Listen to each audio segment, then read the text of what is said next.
This book is called Arnie the Doughnut, and it's written by Laurie Keller. Arnie the Doughnut.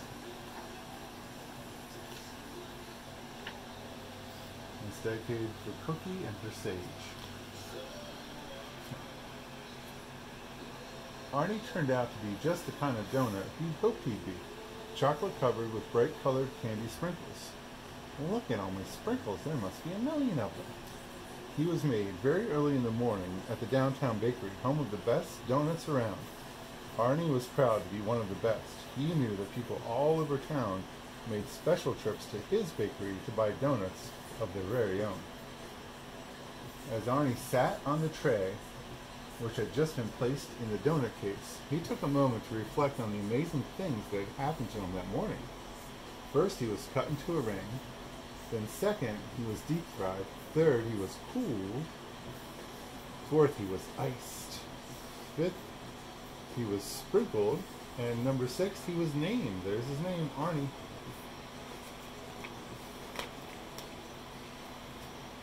Arnie looked around and saw all sorts of donuts sitting nearby. Yeah, there were crullers, jelly-filled, cinnamon twist, all sorts, powdered. He tried to strike up a conversation with an apple fritter on the next tray over, but she didn't seem to want to talk. How about that deep fryer? Any relation to Larry Fritter? Want to count my sprinkles? It is rather early. Maybe she's not a morning donut, Arnie supposed. There's a cream-filled, various muffins, all sorts of donuts. It was 6 a.m. and the baker had just hung an open sign in the window. Arnie was fascinated as he watched customers stream into the bakery. One by one, donuts were chosen, placed in paper bags, and whisked away with their new owners. Some went by the dozen in giant boxes. Goodbye, Arnie yelled to each donut. Have a great trip. This is so exciting. I wonder who will choose me. Just then, Arnie looked up and saw a man pointing right at him. What? Before he could say another word, he was pulled from the tray and placed in a paper bag of his very own. Thank you, Mr. Bing. Have a nice day, Arnie heard the baker say to the man. Mr. Bing, that's a fine name, Arnie decided. I can hardly wait to meet him. There goes Mr. Bing with Arnie in the bag. All his friends are saying, goodbye, Arnie, goodbye. The ride to Mr. Bing's apartment was a little bumpy. Arnie was grateful for the soft napkin the baker had so thoughtfully placed underneath him in the bag. He had never ridden in a car and wished he could look out the window to see all the sights. But more than anything, he wished he could meet Mr. Bing. Why does he keep me in this bag? Arnie wondered. Finally, the car came to a stop and they were home. Mr. Bing carefully removed Arnie from his paper bag and placed him on a clean, shiny plate. What a handsome plate, Arnie said to himself. I'm not crazy about the design. I prefer a more modern look, but it's nothing a little paint can't fix. Mr. Bing gently lifted Arnie from his new plate. Isn't that cute? Thought Arnie as he closed his eyes and smiled. He wants to hold me. As Arnie relaxed in Mr. Bing's hand, he felt himself moving higher and higher, away from his plate. When he opened his eyes to see where he was going, he discovered that he was headed straight for Mr. Bing's open mouth. What are you doing? Shouted Arnie. Mr. Bing was stunned. He dropped Arnie back into the plate. I was going to eat you, he replied in shock. Eat me, Arnie shrieked, his sprinkles flying everywhere. Why would you do a thing like that? You make a habit of eating all your house guests? No, of course not. So why did it suddenly occur to you to eat me? Arnie demanded. Well, because you're a donut. That's what donuts are for, to eat. You mean to tell me you've done this before? Yes, I eat a donut every day, Mr. Bing said sheepishly. Arnie froze. He felt sick and frightened and angry. Well, that explains why my friends never write or call. They've probably all been eaten. He thought to himself for a moment. I must put a stop to this right away. I'll call the bakery and warn the others, whoever's left, that is. Arnie knew there was no time to waste and that he needed to be very sneaky in order to keep his plan from Mr. Bing. He turned to Mr. Bing and said in his sweetest voice, "Excuse me, sir, but I don't believe we've been properly introduced. My name is Arnie."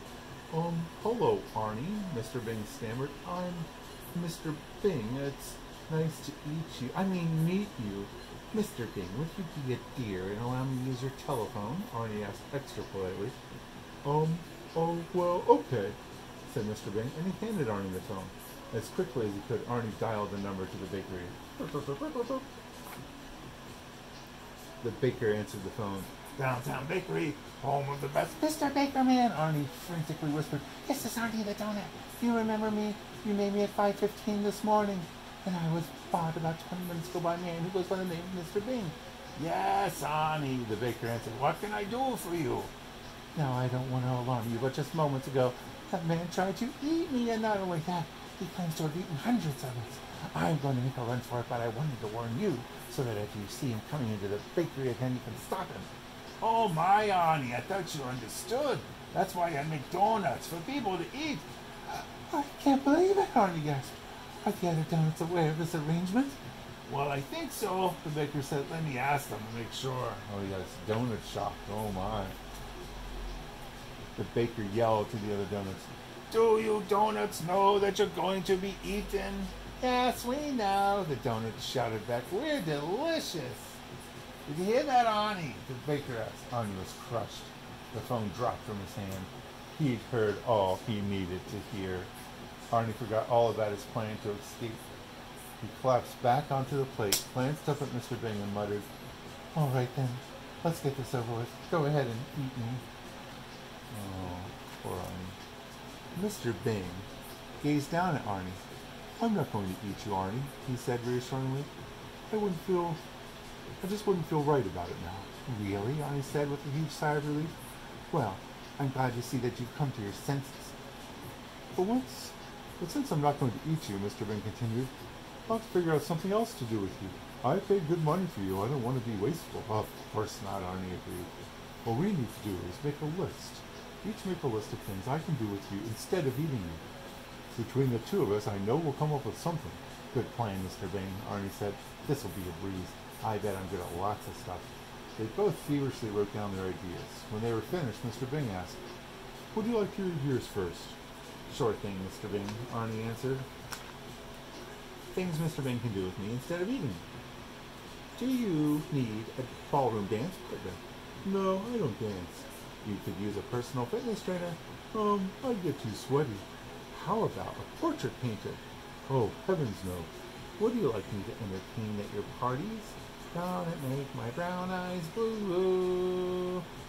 "I don't like throwing parties."